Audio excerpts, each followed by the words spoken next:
C'est du solide chaque semaine sur Boursorama, l'émission qui vous dit tout sur votre épargne immobilière. Bonjour Jean-Marc. Bonjour David. Alors aujourd'hui, cette question, on se demande pourquoi est-ce que les SCPI ont autant la cote auprès des épargnants. C'est pas moi qui le dis, hein. C'est vrai quand on voit les chiffres, jamais les Français n'ont autant investi dans la pierre papier. 8 milliards d'euros collectés, c'est du jamais vu ça, non?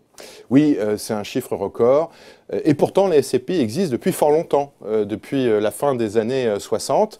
Et je pense que les performances des SCPI ont quand même globalement toujours été bonnes et que finalement, les SCPI méritaient que l'on parle de plus en plus souvent d'elles. Et donc les médias spécialisés en matière d'investissement financier ont quelque part redécouvert les SCPI après la crise de 2008. Ouais.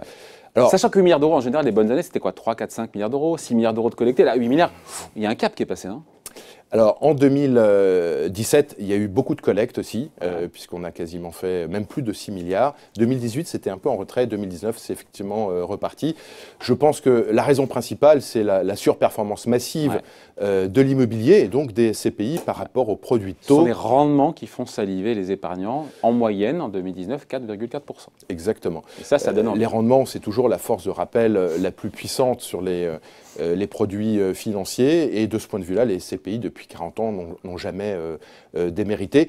Et comme en plus, les SCPI sont investis généralement sur le long terme pour préparer sa retraite, par exemple, il y a la plupart du temps une possibilité de capter aussi une plus-value sur les actifs immobiliers qui sont achetés par les sociétés de gestion. Et puis les Français raffolent de l'immobilier. Pardon, mais c'est peut-être ça aussi, ce qui rassure, c'est que derrière, c'est de l'immobilier et donc voilà, avec cette passion française pour la pierre. C'est effectivement une particularité. Les Français sont ceux en Europe qui préfèrent le plus l'immobilier. Ceux qui préfèrent le moins, c'est les Allemands. Les Français adorent l'immobilier parce que c'est tangible quelque part pour eux aussi, y compris en période de crise. Il y a quelque part une dimension de valeur refuge. Ouais. Est-ce qu'on peut dire qu'enfin, quelque part, les SCPI se démocratisent quand on voit, encore une fois, tout cet argent qui vient se placer dessus? Parce qu'on sait que c'est un placement qui est largement connu des seniors, je mets ça entre guillemets évidemment, aussi de plus en plus des jeunes. Exactement. Avant, les SCPI, c'était vraiment un produit d'initié. Certains disaient un produit de vieux, pardon, sans aucune... Alors, quand on prépare sa retraite, on n'est pas vieux, mais on commence à le devenir. Les SCPI aussi, pendant longtemps, ont été commercialisés par des conseillers en gestion de patrimoine. Donc, souvent, les jeunes ne passent pas par des conseillers en gestion de patrimoine. Et moi, je me réjouis effectivement que les SCPI commencent à être connus des jeunes, puisque en plus de préparer sa retraite, la SCPI peut être utile, par exemple, pour se constituer progressivement un patrimoine, comme on pouvait le faire il y a 10-20 ans en achetant un petit studio à Paris.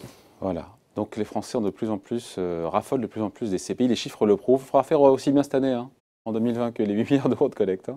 On s'y emploie. Bon voilà, merci Jean-Marc. Merci David. Rendez-vous la semaine prochaine pour un nouveau numéro de C'est du solide sur Boursorama.